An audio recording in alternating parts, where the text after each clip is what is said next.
So we're going to be in Genesis 16, very famous story here. Before we get there, I want to go to a very famous proverb. It's a proverb that if you've ever been into scripture memory, this is one of the first Bible verses you'll ever remember. What proverb do you think I'm thinking of? If any of you guys ever did early scripture memory, what proverb do you think I'm talking about? 5 and 6. Mm-hmm. That's it. Proverb. Do you still remember it? How's it go? Trust in the Lord with all your heart, and lean not on your own understanding. In all your ways acknowledge Him, and He will make you prosper. Love it. Fantastic. It's a great proverb just to lay on your heart. That's one of those that's easy to read, but hard to live. And some of us have had to learn that through life's experiences, right? If you go to Proverbs 3, I just want to show you something here. It's going to kind of set up the framework for what we're going to do today. Proverbs 3. You know, the Proverbs is fun. If you ever really realize what the Proverbs are doing, most of them are built in contrasts. And when you can begin observing the contrasts in the proverb, it begins to highlight the significance of the meaning that the author is trying to highlight. So if you look here in Proverbs 3, look at the contrast. First, it's trust in the Lord with all your heart. Do not rely on your own understanding. So the first contrast is trusting versus what? Trusting versus your own understanding. There's two kinds of knowledge here. There's a lot of people who have faith that God can do things, but not necessarily trust that God will do something. There's a big difference. Although those two words can be very closely related, there's a difference between faith and trust in the sense of what I believe God can do and what I believe God will do. So when God says it, what should I believe? He will do it. So I don't just believe it. I don't just have faith in it. I trust it because God said that He will do it. That's the difference. You might have heard me talk about this in the past. The Reformers, Luther and Calvin and Zwingli and Knox and these guys, they developed an understanding of the concept of salvation through three concepts. That there's three things that have to exist. The first one's what they called notitia. Notitia was a word in Latin that just meant knowledge. How can they believe if they don't know? So we have to let people know the truth. I can't believe something that I don't have any content about. Then the second part of that's what they called a census. And a census is simply the Latin word that just means to believe, right? To actually assent, to agree, actually is what it means, to agree. I assent to this. God exists, I agree. Jesus is Lord, I agree, right? The Bible is His Word, I agree. Notitia, a census. But it's the third element that they said is most critical. And it's the word fiducia. Right? So, Bill, if you're a fiduciary, what is a fiduciary? It's someone that you can trust to tell you the truth and really do the right thing. That's right. And in the financial world, you're basically saying, I'm looking out for your best interest. Yes, sir. Right? And we have fiduciary laws that everybody has to abide by that's in that industry to make sure that I'm doing what's best for you, not what's best for me. Right? Unless you're a credit card company. So the word for fiducia is the word in Latin that means trust. It's not just trust like faith, even though it's a word that can mean faith, it actually means trust. It's an active word of that I put my life, I put my guarantee that you can trust me. So when I have trust in the Lord, He's a guarantee. I trust Him. I know He's going to do what He said He's going to do. So in this, you see, trust in the Lord. With all your heart, lean not on your own understanding. In other words, a lot of times you might look at some short-term, quick paths that kind of relieve the troubles that you're in. You guys might remember from your old math class a guy named Archimedes. Remember Archimedes?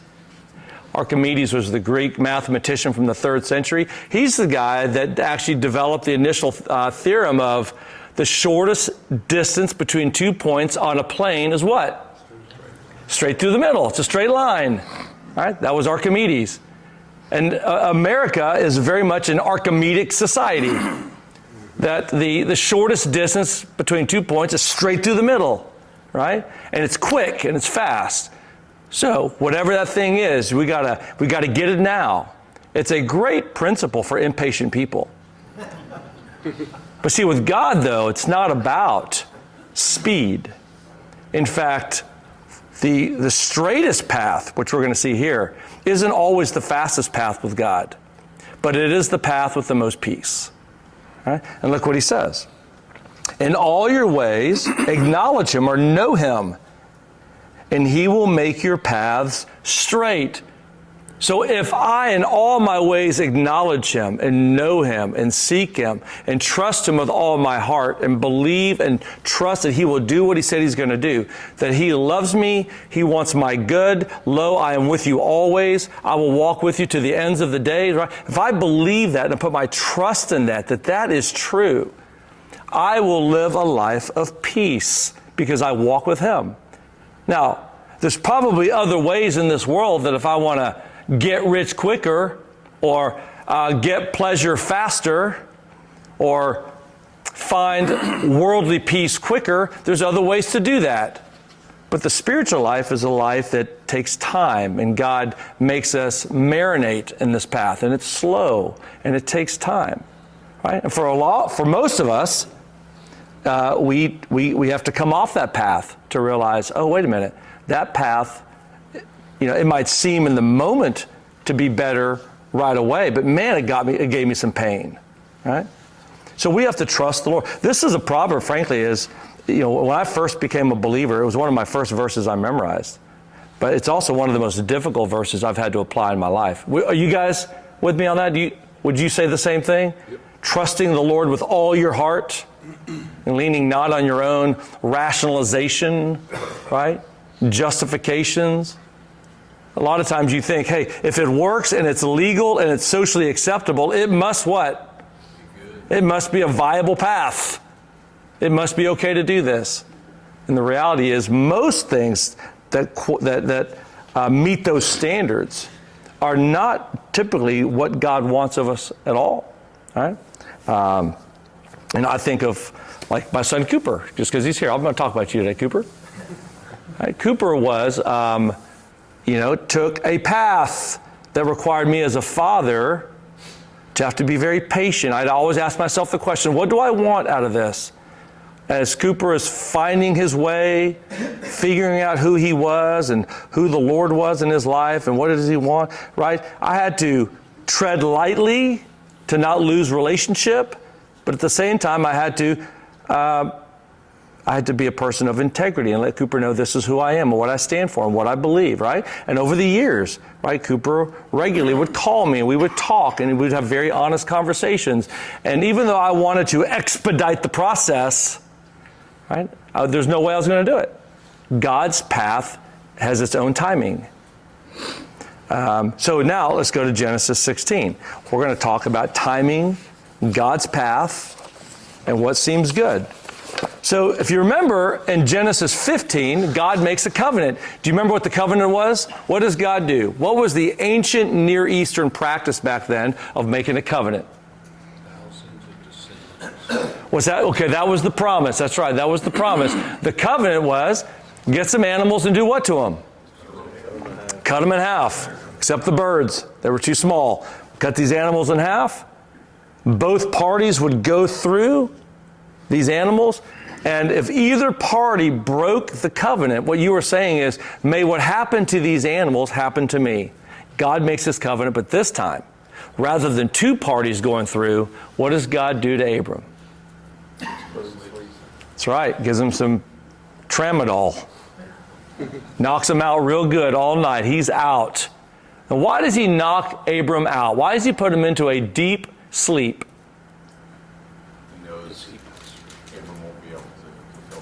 That's it. He knew that if I let Abram walk through these parts and be a participant in this covenant, it's not going to last very long. And God had a plan that a seed would come from Abram, and this seed had to be completely up to God. It cannot have to do with the obedience or any conditions upon man. So he puts Abram to sleep. God is the one, through fire, walks through these parts and seals the covenant. Right? And now in chapter 16, we find out why. Right? We find out why. In 15 and prior, you see Abram growing in faith, and all of a sudden, look at here, verse 1. Abram's wife, Sarai, had not borne any children for him. So now we have been waiting. How long? How many times has God continued to promise to Abram, I'm going to give you a child? Right? I think 3 times up until now. It's well into 10, maybe 15 years of this promise. She's older, but she owned an Egyptian slave named Hagar. Now, she probably got this maidservant. She probably got it whenever, do you remember when Abram lied to Pharaoh and told Pharaoh what? His wife was his sister. His wife was his sister. Because why? Who was Abram looking out for? Himself. I don't want to be killed. So he lies to Pharaoh. God reveals to Pharaoh, what are you doing? This is the wife of Abram, right? And Pharaoh, in fear and anger, goes to Abram and says, what is this thing you have done? Why have you lied to me? Go on, get out of here. And he makes Abram leave, and he gives him a bunch of stuff. Remember? He gives him silver and gold and animals and servants and maidservants. And this is an Egyptian maidservant. This is probably, Hagar was probably from that deal that Pharaoh gave to him. Her name was Hagar. Sarah said to Abram, since the Lord has prevented me from bearing children. There's an interesting phrase. Interesting. Since the Lord, anybody have a different reading than that? Has kept me, since the Lord has kept me, right? In other words, it's God's fault. Obviously, God does not want me to have a child. You keep coming to me, Abraham, saying what? I mean, you keep coming to me saying, I just talked to God again, right? Hey, by the way, he came to me again last night. How do you think Sarah's feeling every time he says this, Heath? Another one of your wonderful dreams. Right? You're just a dreamer. She ain't buying it, is she? Nope. She's in a place of doubt. She's hurting.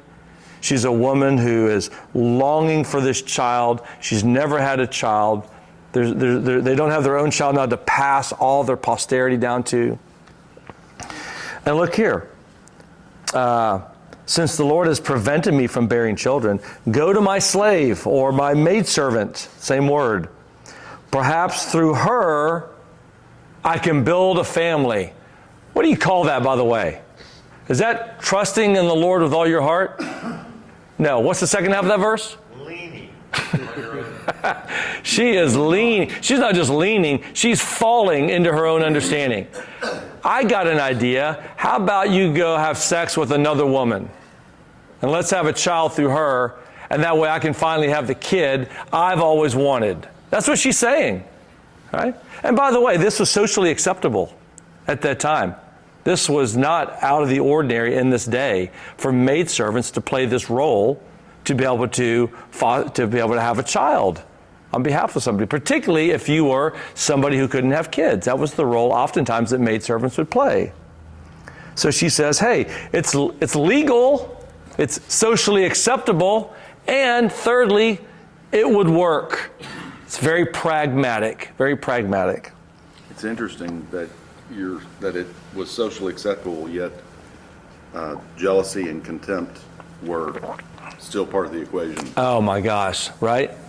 It's because when you go outside of God's ways, human psychology kicks in, right? We're wired in a certain way. So even though it's socially acceptable, I was reading an article and it was just talking about the rise, as crazy as this is in society, the rise of all these like open marriages.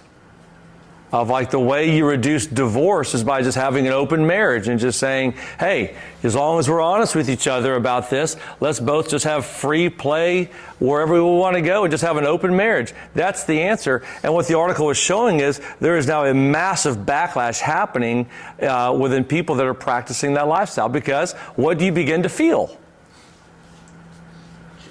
jealousy and anger and fear and all kinds of very human emotions. What's that, Bill? Worthlessness. Even worthlessness for some people. That's right. Right? God's way is not to limit us. It's not to keep us from having fun.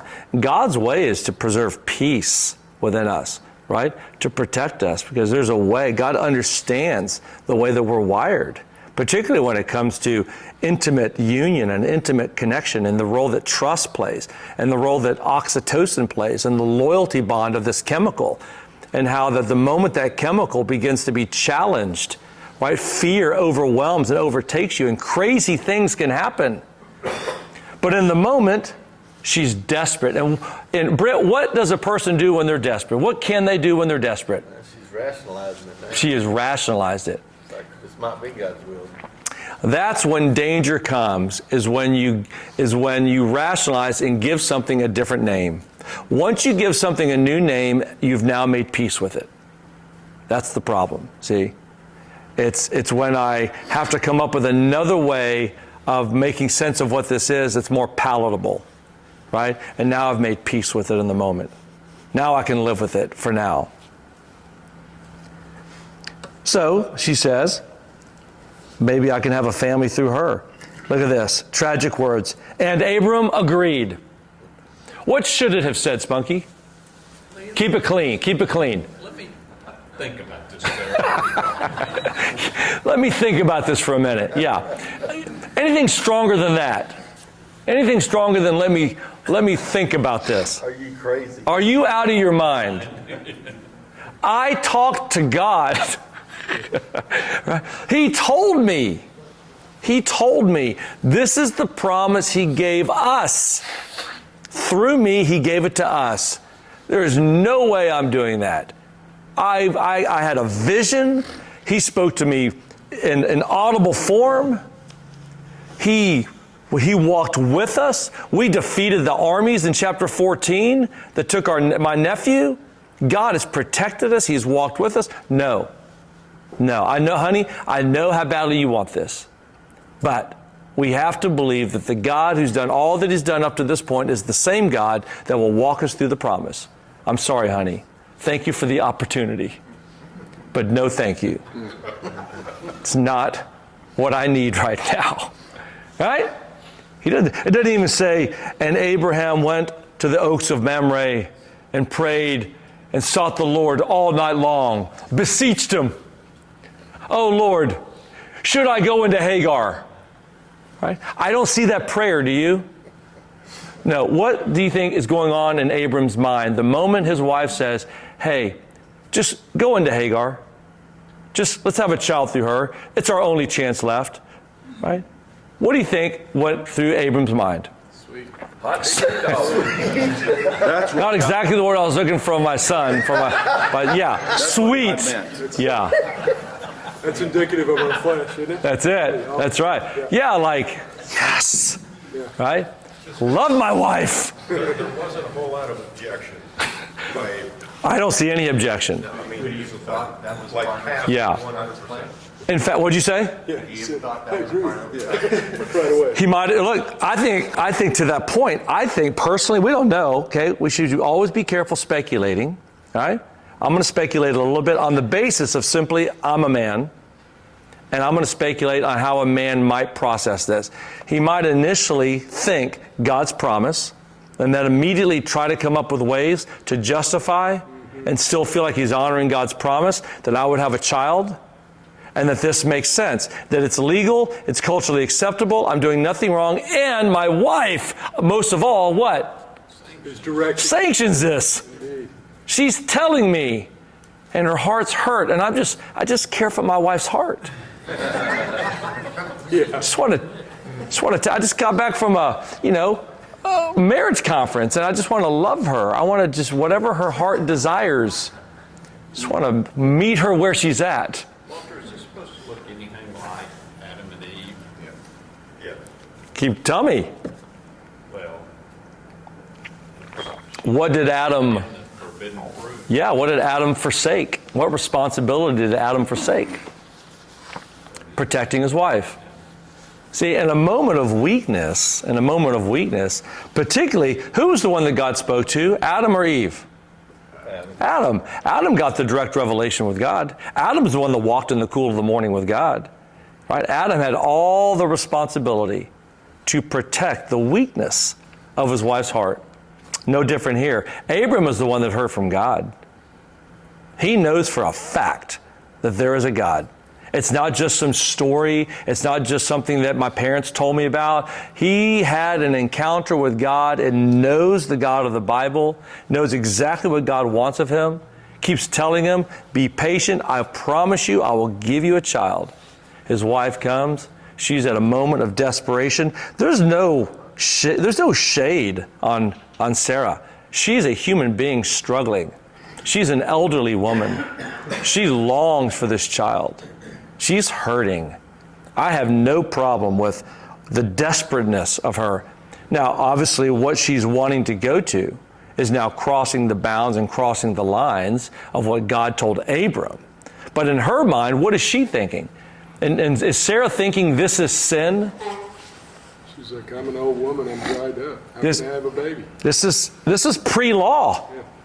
We don't have laws yet given to keep this from happening, and this is acceptable. In her mind, what plan can we have that's within the confines of acceptability that we can do that can give us this child? I know. Our maidservant. Go, Abram. And Abram agreed to what Sarah said. Notice, by the way, and Abram agreed to what Sarai said. What should it say? And Abram believed. Abram trusted what the Lord said. Right? But he's taking the words of his wife as precedence over the words of the Lord. Do you think for Abraham it was pure disobedience, or there was any ambiguity, like he thought that maybe this is how God intended it to happen? That's the question too, Cooper. I think that's the right question. I think it is pure disobedience because God was very clear. From your own loins, right? One will come from you. A seed, a child will come from you, Abram. God told him very clearly. But what happens is, and this is what I think we're all guilty of, is we're very quick to deceive ourselves. We're very quick to create a narrative, a story that makes us feel like we're not really doing anything wrong. I mean, we can come up with, how good are we, by the way, at coming up with some kind of a story to justify the behaviors that we want? Are we pretty good at that? Y'all ever done that? I heard people do that sometimes. We got PhDs in justification, right? And I think that's what's happened here, Coop. I think all that's happened is Abram probably initially had this kind of the conviction.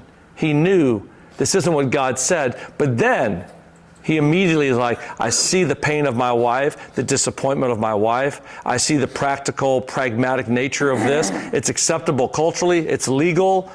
My wife desires this. Okay. And he can now create this nice little narrative to push down the disobedience. Yeah. Well, part of that cultural acceptance was the couples that were barren were thought of having a curse on them too. From what I've read. Well, if you didn't have a child, it was believed that God's curse was on you. Yeah. That's right. That's right. She's living with that now for 80 years, whatever, however old she was. Yeah, I mean, when she says that God has prevented me, right? Yeah. She might think maybe we've done something wrong. Maybe we've disobeyed the Lord for whatever reason. The womb was closed. Yeah. Let's keep going. So Abram's wife Sarai took Hagar, her Egyptian slave, and gave her to her husband, Abram, as a wife for him. Again, it's the same word as concubine in the text, so it's just a concubine. A concubine could act in those days as in a sense, like a surrogate wife. That's what it was. Had all the legal rights sometimes of like being a wife. This happened after Abram had lived in the land of Canaan 10 years. He slept with Hagar, and she became pregnant. When she saw that she was pregnant, her mistress became contemptible to her. What does that mean? What now happened? It turned. Jealousy sets in. What is Sarah now feeling? How does she feel that Hagar looks at her? She's looking down on Sarah. I was able to have a child, and you were not. And now every time, and it doesn't say Hagar treated her that way. This is what Sarah thinks Hagar is doing. You know, there's a famous study. It's called the face scar study. It's a famous study. And it was a study where they wanted to see how hiring managers, hiring employees would treat somebody with a significant facial scar. And so they got a professional makeup artist, and they would have these women that would come in to go for these interviews. But what they would do is they would actually put through makeup this pretty significant scar on their face. And then they would want these women to go in for the interview, and then they would go to the women that interviewed and ask them, how did the interview go? Did you experience anything different because of your scar? Well, right before the interview was going to happen, the makeup artist would come in to touch it up one more time, but in reality was taking it off their face, even though they were acting like they were just making sure it was right. So these women would go into the study and into the interview, and they would do this interview thinking what? Thinking the scar was on their face, but it wasn't. And when they came out and they were asked, how did it go? In almost every case, every woman reported that they felt like the interviewer treated them differently, treated them either with more sympathy or treated them in a way that was kind of dismissive, was biased against them because of this ugly scar on their face, only to be shown in a mirror afterwards there was no scar. What's the point of the study? What you think of yourself. Preconceptions. Yeah, tell me more. You see what you want to see. We find what we're looking for. See? This is what's happening. I think in Sarah, in some senses, is projecting onto Hagar what's already inside of her own heart. She's projecting onto Hagar. Hagar is looking down on me now because now she sees me, the wife of Abram, the great Abram, who can have a child. And here's my maidservant who can produce a child. She's now looking down on me and condescending on me. And now she is wounded. She is hurt. Her pride is pricked. I think that's what's happening psychologically inside of Sarah at this point. Her mistress becomes contemptible to her. Verse 5, then Sarah said to Abram, you are responsible for my suffering. How you like that? What just happened? Marriage. Right there. I know I'm on camera. She comes up and devises the plan. She comes up with the whole thing. Abram agrees, does the plan, and after the fact, whose fault is it? Abram's fault. Look at that. You are responsible for my suffering. I put my slave in your arms, and when she saw that she was pregnant, I became contemptible to her. May the Lord judge between me and you. Wow. Now she's invoking the righteousness of God on Abram. She is angry. Hey, Walt, Yep. on verse 3, I missed this. It says, after Abram had lived 10 years. Does that mean that 10 years had passed before he laid with Sarah? In Canaan, that's right. Another decade goes by. No, hold on, I had the same question. Your translation said it different. Oh. That 10 years passed and then this agreement had Right. happened. What does yours say? Well, I think Chad and I are both asking the same question. It sounds like that she said, take Hagar, and then he said, okay, I will. And then 10 years passed, and then that happened. He had great restraint if he waited 10 Right. years. Yeah. I don't think that's the reading.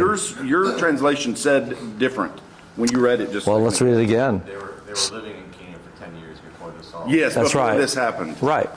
Yeah. Oh. Did I say otherwise? No. Oh, Ours says okay. it says it different. Okay.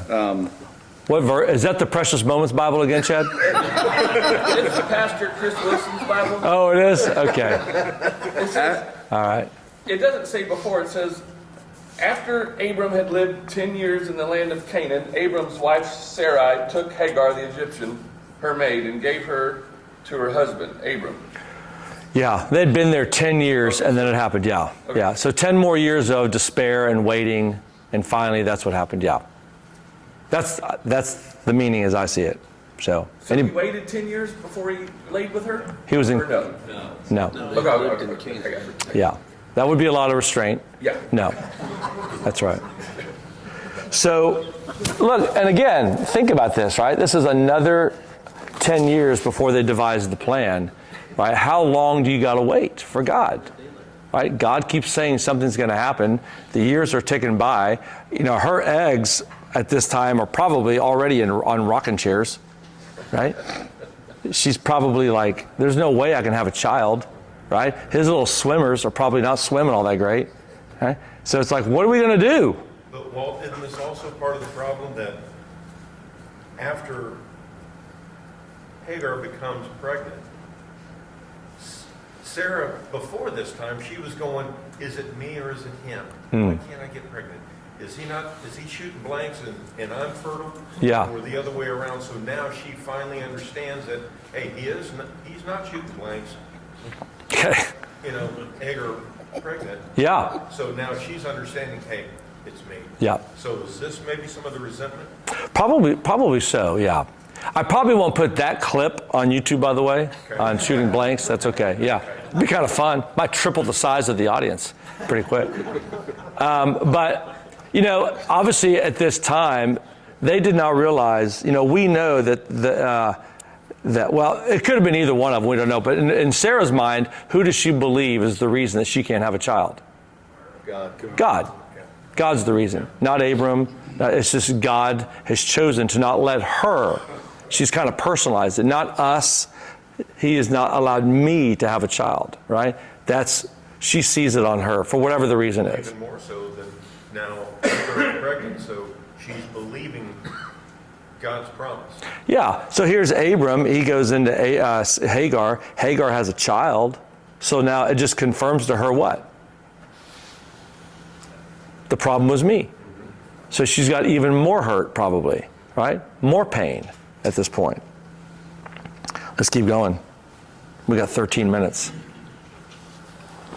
Verse 6, Abram replied to Sarah, "Here, your slave is in your power. Do whatever you want with her." Man, what's wrong with that? What is Abram doing again? Shedding responsibility. He is the protector of all those in his household, including Hagar. And yet now he realizes, he knows Sarah is abusive to Hagar. And he's like, go do whatever you want to her, right? Even he's now dismissing Hagar, objectifying Hagar. I used her for my purposes. I'm done with her. Sarah, do whatever you want with her. It's horrible when you look at this. Is it any wonder God made a covenant with himself? A one-way covenant, not conditioned upon the obedience of any human being, much less Abram.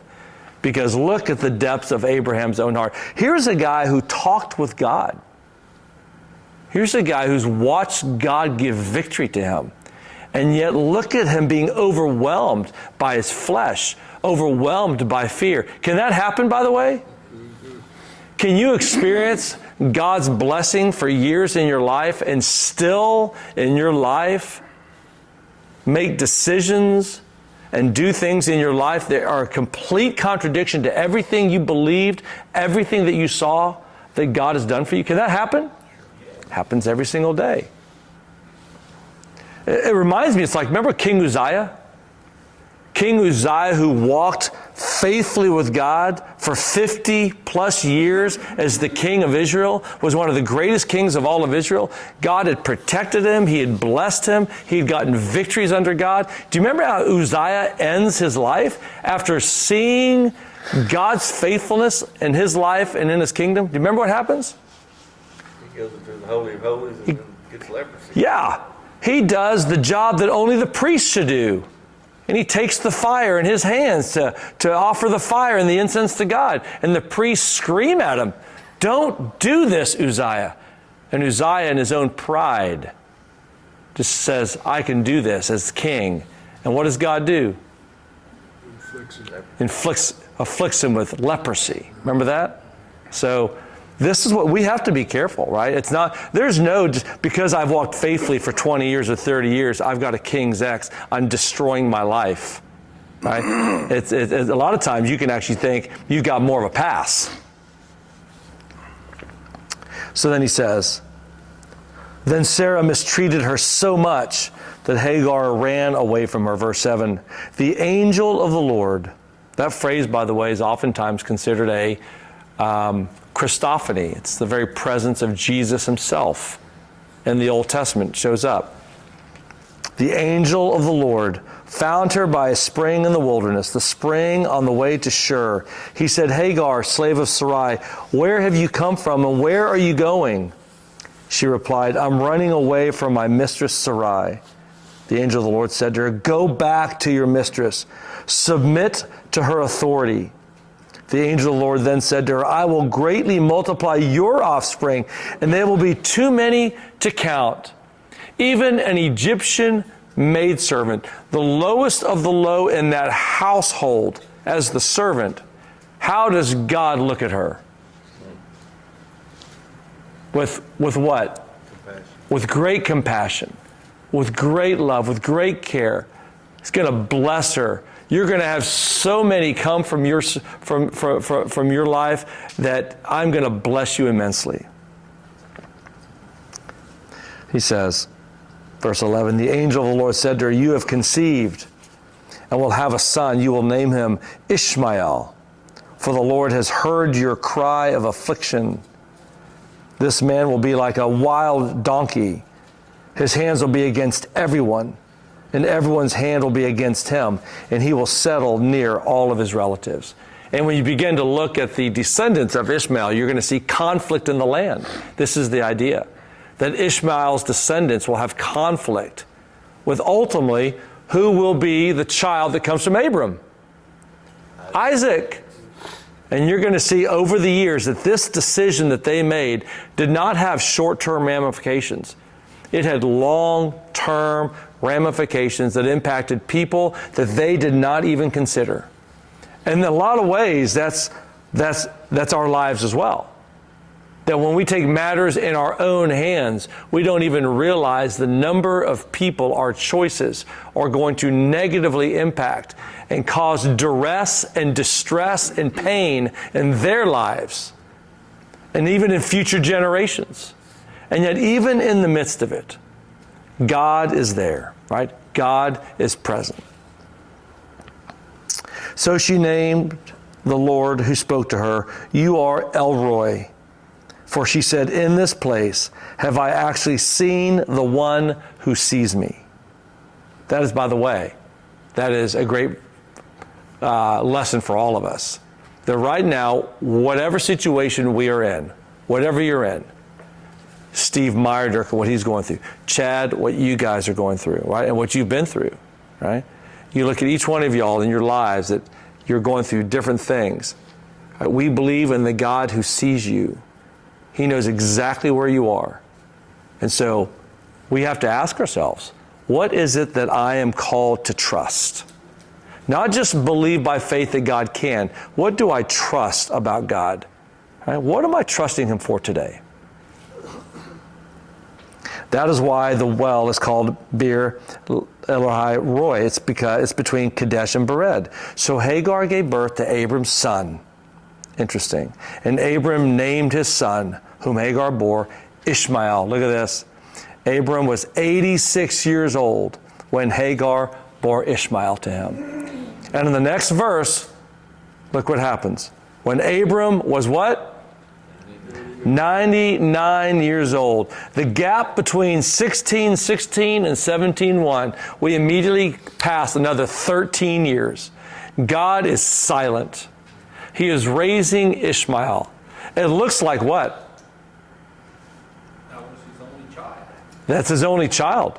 God hasn't done anything about it. There's been no negative consequences other than the turmoil that happened in my home, right? In Abram's mind, he's probably thinking what? Ishmael's the one. Ishmael's the one. This is obviously my son. For 13 years, God has not spoken to me.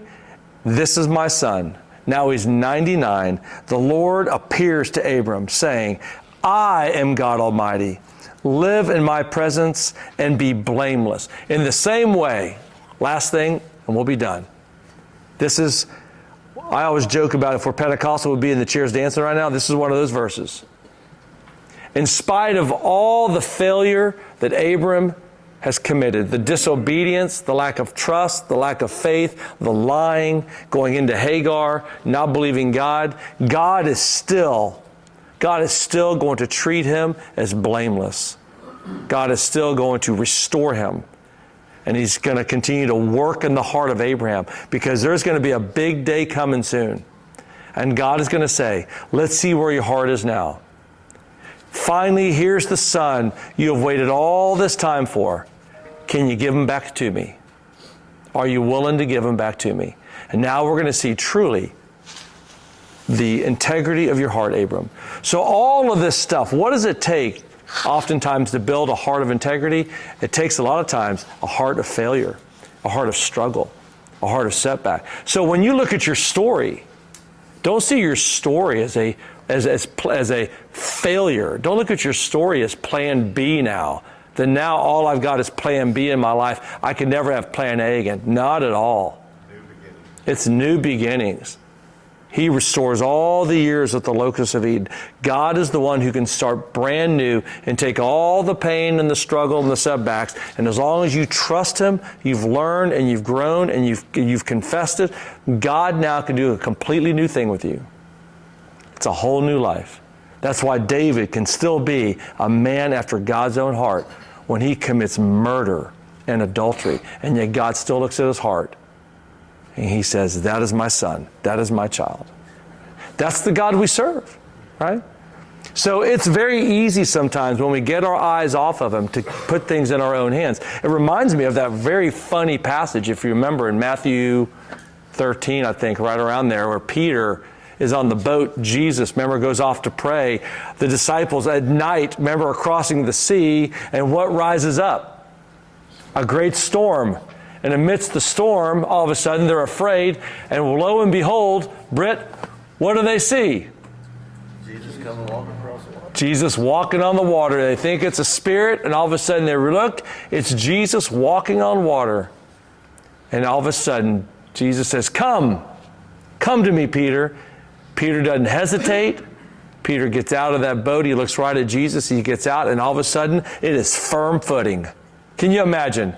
It is firm footing in the midst of the storm. Peter walking on the water for just a few seconds. Not even a minute. For just a few seconds, he has now violated the laws of physics, or at least suspended them. And all of a sudden, what is it that causes his sinking? What was it? Doubt. The wind and the waves. I think there was a lightning strike. Took his eyes off the Lord, and all of a sudden the wind and the waves and the storm, and suddenly he doubted. And immediately he sinks, and he gives the greatest prayer, the shortest prayer in your entire Bible, and it's the most powerful prayer any one of us can pray. 3 words is all it is. Spunky, what were the 3 words? Lord, save me. Lord, save me. A prayer that you can't do without any one of those 3 words. You need the Lord, you need you, the object, and you need the action verb, right? Lord, save me. That's it. And that's the prayer of Abram. Right? That's the prayer of Abram. And God does. He always comes in. He always will come in and say, he always will deliver. And maybe not always this side of heaven. Right? God doesn't limit his promises just to this world. Right? God has a continuity of plan, either this side of heaven or the next. But someday, all things will be made right. That's it. Yes, Paul, you got 1 minute. The angel of the Lord also said to her, is there a distinction between, was this an angel the way we I've always thought of angels, or Yeah. was this the Lord speaking to her, and that's the... Yeah.